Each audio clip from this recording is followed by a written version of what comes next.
大家好，我是老莫。有一个非常有名的科幻小说叫做《三体》，在这个小说里面提出过一个很有趣的概念，叫做黑暗森林法则。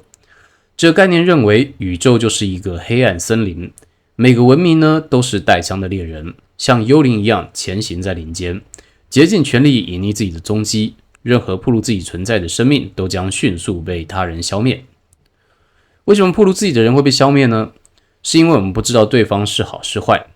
我们不知道对方是不是拥有压倒性毁灭自己的实力。简单来说我们在害怕自己生存被威胁的时候，我们的第一个反应就是求生，不管对方是好是坏，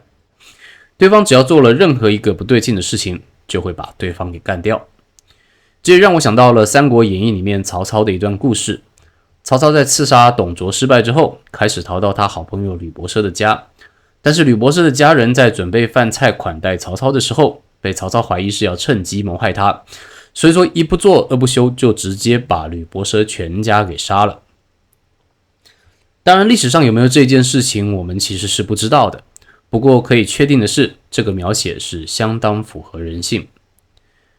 各位有没有发现一个很有趣的地方，就是人们在面对不确定性的时候，先想到的绝对不是双赢的和解方案，永远是双输的互相毁灭方案。这种囚徒困境的情况在社会上可以说是屡见不鲜，在股票市场里面也是经常看到。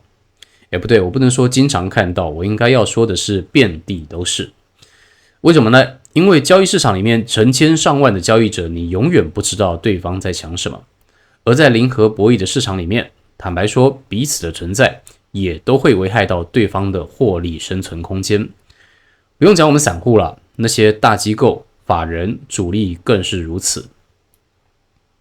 假设有一档股票里面有法人在玩，有主力在玩，有公司派在玩，而这三者都很大，但假设他们之间的讯息是彼此不透明的话，会发生什么事呢？在风和日丽的多头市场可能还好，但是在风雨交加的崩跌阶段呢，大家不知道对方要干什么，而这个时候突然有人放了第一枪，卖了第一根长黑 K 下来，剩下的人可能不知道发生什么事情，但为求自保，一定会先逃再说。手脚不够快的人或是说散户，就很容易成为中间战火之下的牺牲品。我想这种 case 在最近几个月的盘里面是非常常见的，在国际股市利空频传的情况下，动不动就是直接开低带量往下杀，经常出现的是多杀多的逃命卖压。我们遇到这种情况应该怎么办呢？如果之后你发现是假跌破，那抱住的投资人肯定会觉得自己眼光独到，果然不应该被小风小浪吓到。好，那我们换一个情况，其实可能会是更经常出现的，是万一跌下来之后，万一是真跌破呢？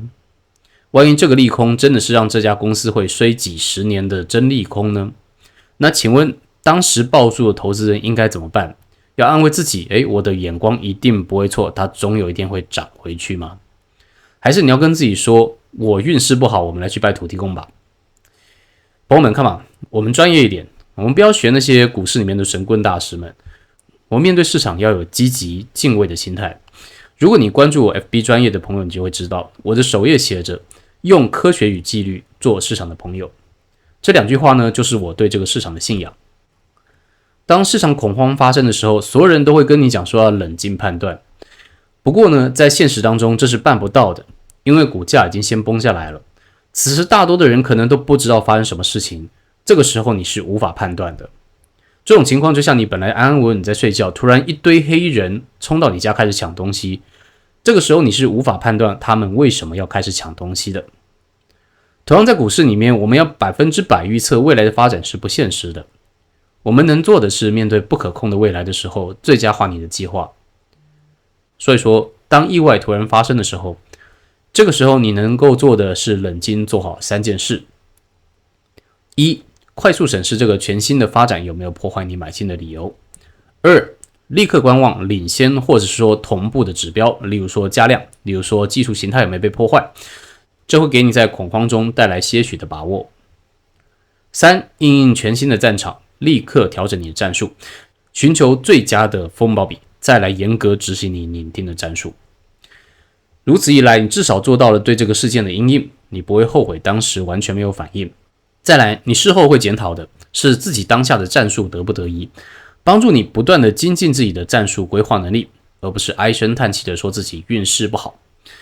我不敢说这个是什么成功人士的心态或是说方法，但这绝对会是让你每天都变得比昨天更强的法则。